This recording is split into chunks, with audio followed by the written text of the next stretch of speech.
Welcome to It Takes Two. I'm Blair. I'm Chris. And today we'll be talking about the Afterparty, Season 18, Episode 14. Listen here, I know my son has nothing to do with the Afterparty, but we're filming this right after we just filmed the main show. Make sure y'all go back and watch our review for Married at First Sight. And I'm ready to get into this. Subscribe, like, share, comment, all the above. You ready, Blair? I'm ready. Walk us through this, please. Okay, so we've got Karla, Ikechi, and Michelle joining Keisha Knight Pulliam for the after party. I thought it said after night. After night. Okay. Mm-hmm. So we see the clip of the tarot reading with Karla and Juan. Yeah. We actually learned that Juan's brother does tarot readings and his family is very much aligned with Karla's beliefs. Mm-hmm. She doesn't know why she's being met with such resistance. He doesn't seem to feel those romantic feelings towards her. Naturally, she is a more affectionate person, but because of his barriers, she's been putting her walls up. But she has been doing all of these tantrics and tarot readings to try to get them out of the friend zone. But clearly that barrier is still there. Look, you can't magic your way to my heart. Listen, it's just not for you. I do agree that Juan is definitely a phony, especially entering into this process.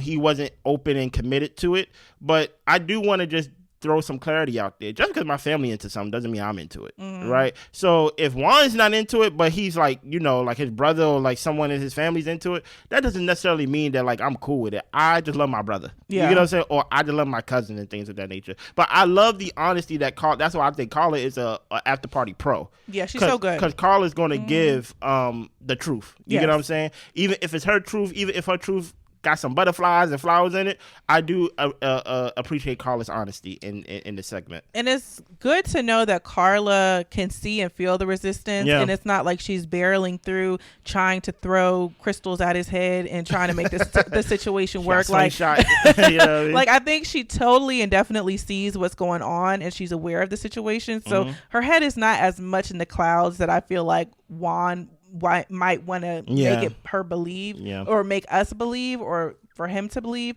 She's very much aware and grounded, but I think, like I said in the main show, I think she's just trying to use every tool in her toolbox to connect. Yeah. And Juan is actively not connecting. Yeah, I'm not gonna connect with you, guys. Yeah.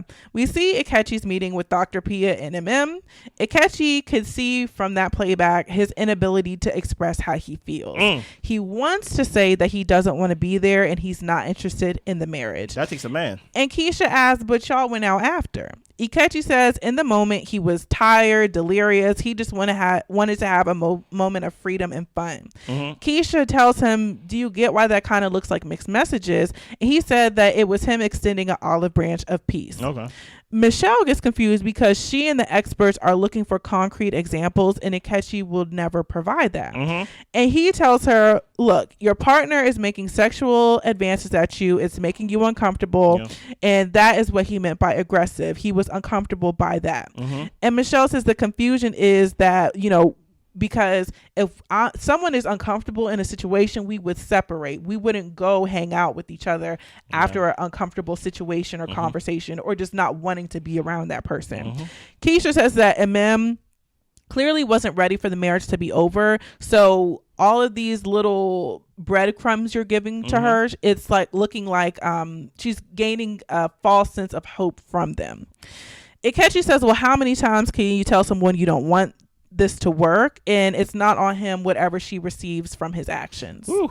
Do you want to go first? Yeah. I don't like talking about him because he doesn't care and he is actively trying to be difficult. Yeah. So everything I say is like falling. I'm not going to say falling on deaf ears because I don't know and I don't care if he's listening to this, but it's really a waste of time for people to talk to him because he does not care and he does not want to change. But to give my opinion on this situation is that he is sending mixed message intentionally. And I appreciate Keisha trying to pull it out of him to actually see things from a different perspective. Mm-hmm. And I truly believe he sees it and he wants to be difficult. Mm-hmm. And Michelle even explaining to him, if you're uncomfortable with somebody, you're not going to be around them, but you ask her to go on a date. What are you doing? And he is being a menace. That is what he's doing. Yeah. He's being 100%. That is what he's doing. if if you had to describe Keisha's questioning and how she handles Akechi, would you describe it as aggressive? No. Me neither. But I think he would. Exactly. Because it's actually trying to hold him accountable. Exactly. But I don't think it is. And this is why I absolve of all blame. Because we could actually see on screen Keisha's trying to basically go through the landmines of how to deal with him. Because the minute that you basically show any frustration of how he's making you frustrated, then all of a sudden he just go shut down, go to the show. He said he could see on the screen of how he doesn't want to be there. And then why didn't you say that? Yeah. Why didn't you speak up for yourself? You get what I'm saying? You want somebody to feel bad for you? You want somebody, especially as a man, you want somebody to feel bad for you? You want somebody to come rescue you from your marriage and things like that? This is yours. Right. You gotta you gotta manage your marriage. If you don't want to be with don't be with and don't try to give us these little false examples, and I'm gonna call it false even though I wasn't there. These false examples of trying to make her seem like she just this sex hungry demon, right? Where you was the one that put her hand on your private first, right? You opened that door. So at the end of the day, I don't like how he's representing for one he should represent himself better, but he don't think of himself any higher than this. Or maybe he think he's the smartest one in the room. Probably. And it's a shame that Michelle, out of all people, gotta basically corner you to get you to basically see how you make no sense, right? I understand that you over there talking about some, hey, do you want to play video games? Because truth be told, that wasn't a real olive branch of peace. That basically was like, I gotta look at least a little good on camera. Hey, you want to play video games? But at the end of the day, and then he trying to make it seem like, yo, she cool and everything. We playing basketball. And like, but my thing is, he said it from the jump. She's the homie. He never had respect for her as his wife. Correct. And things of that nature. We see the clip of David coming clean about the text to Tiffany, to True. Michelle. Karla says it's rocky and rough watching them as a couple because she understood why he looked elsewhere based off how he was treated in the relationship. And Keisha says, ultimately, a ugly truth is better than a clean lie. Hopefully, he comes to a place to where he can be truthful to Michelle and to himself. That already lets me know how Karla feel about Michelle. That already lets me know how Karla feels about Michelle. And the thing is, like, both can be true at one time. That is true. Michelle treated him bad and she was mean and nasty to him, and David is a spineless liar. Okay. Both can be very true, and I'm not even going to say it's a cause and effect type situation because David been texting and going on coffee dates with people. Now, could it be that he was rejected and he felt like getting comfort from somebody else? That's a real thing. And that might have been the course of events? I don't think so, though. Possibly, but I really don't believe it. I think that David is doing David. He's been doing David from the jump. See, the thing that makes it hard rather to defend David is if the other girl is Madison, it's all the way wrong, right? But if you're over here texting your real friends or texting your real exes or things of that nature who just found out randomly you got married on Married at First Sight, and you still want to basically keep the open lines of communication with them because you're not getting whatever you get from your wife, I can see that. But if you got a new girl, which is the girl that is married to another guy on the same show you on, it looks all the way wrong. But I agree with Karla 100%. Karla said it is rough watching like you and David's relationship because the way you treated him, it may not apply to David, but there is some truth to it, even though it's an ugly truth, right? If you treat your man, if you treat your woman, if you treat whoever you're with, right, in a way to where they have to look elsewhere, people do that, right? And I'm not talking about subjectively like, oh, today my wife said no to me to sex out of all the other hundreds and thousands of times she said yes, and now you just, that one time you want to go out and go on the street somewhere. No, we're talking about Michelle was a tyrant. She was a terrorist. She was a menace in the marriage, right? She did not, forget affection. This man asked about her father, and she said, shut up, don't talk about my family. That's basically what she said. I know it sounds like crazy to think about. This man asked about her father, and she said basically why. Exactly. Why you want to ask about my Shut father? up talking to me about my family. Don't talk to me about my family. Go sleep outside, boy.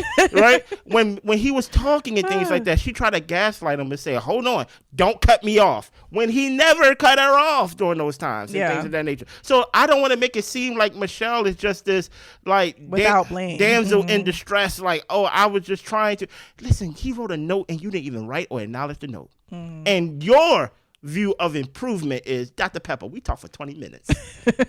Well, y'all been together for 5 weeks. Exactly. Let's keep going. So we see the clip of Ikechi presenting Emem the divorce paper. Okay. Ikechi came to conclude the marriage. Okay. And he says when she blew up, that's when he got out. Give us the truth, Karla. Karla said that it was silly of him to show up. You showed up to embarrass her in a group setting, but it turned on you and you left pretty much because we were all laughing at you. Karla, I understand you're not going to be on next season. You need to be on the after party because Karla don't care. Listen, y'all ain't my friends. She's a pro at this. Yeah, y'all ain't my friends. I'm friends with crystals. And Keisha asked him, do you realize the demeanor and the energy that you bring into the room? And then Michelle points out, you were standing in a hallway with your green folder and it was uncomfortable. He said that he was allergic to shellfish and that's why he didn't walk in the room. Do we believe he allergic to shellfish? He ended up walking over there to get her to come to the side anyway. So I don't know why he couldn't just walk in and say, hey, Emem, can you hey, how you doing, everybody? Hope y'all having a good trip. Yeah. I can't stay in here, but Emem, can I talk to you? He came in sulking. Anyway, so Keisha asked him if he would do anything differently with the way he handled serving the divorce papers, would he? And he said he would have sent somebody else. That's what I'm saying. He's a waste of time. This man said it would have saved me the gas. No one made him come up there. Absolutely not. But it basically, Karla said exactly what we said. Yes. The reason why he felt like it was a waste because she did not blow up. She wasn't aggressive. And he even lied to say when she started blowing up, that's when I left. She didn't even blow up. She didn't even blow up. She just said, give me the rest of the papers. Only thing she kept saying is, you brought me 1 out of 4 paper. Who does that? Who knows what you would have did with her signature? Because it gave off scammer. I ain't gonna hold you. It is. I'm like, I ain't signing my paper on no loose leaf paper like this and things like that. And I'd rather be in front of an attorney because you're going to snip my stuff out and have my signature everywhere. Exactly. So Michelle brings up the text message at the table. We see that clip. And Michelle points out, the second Madison got up, Michelle wondered why she did that. It seemed that she was siding with David, and Michelle can listen to Madison's problems all day, but she can't sit there and listen to hers. Maybe Michelle was talking about Madison's man. Madison, Alan, David, and Karla were out. Madison suggested that they ditch the guys to go dancing. This is Karla giving us like the breakdown of the text message night. Madison and Karla went dancing. David popped up. Then Karla was by herself for a good 4 to 5 songs, which they counted to be about 20 to 25 minutes. That's Karla. That is Madison's move right there. Madison and David come back on the dance floor and they said, oh, Madison lost her phone. And Michelle says this was the night that the text message was sent. Listen here. I said something in the main show that I want to reiterate based on what was said here. Michelle says that basically that Michelle can listen to basically Madison's problems all the time, but when it's time for my problems, now she want to walk away. That goes back to my whole point of Michelle was wrong to basically say, well, have y'all kissed since the wedding? Because it's like we're sharing our problems. Now, don't get it wrong, they're both terrorists.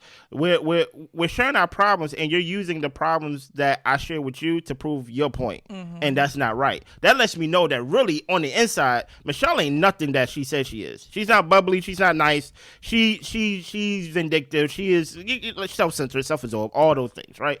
So, because in that moment, you thought Madison was a friend when y'all were sharing each other's stories, but now you feel like Madison is the culprit, which Michelle basically proving it, basically saying, well, of course Madison felt some type of way because I'm talking about her man. Now, Karla, which I love Karla's honesty, she said, honestly, she answered my question of did she know? She said, in the moment, no, right? Basically, like, I had to really think back and put the pieces back together herself. That basically be like, I was out with her, and then like we was with the guys, right? And then Madison said, let's ditch the guys. So we ditched the guys, right? And then David pops up. And it's like, so like Karla's kind of like in the moment I didn't see it. I needed help. Yes. Right. And then we're we all three of us, and then it's just me. Yeah. And I'm by myself for like 5 songs, almost a whole EP. Yeah. Right? And then they come back, talk about I lost my phone. But why y'all sweating? I added the sweat part. Yes. Okay, I added the sweat part. I ain't gonna lie.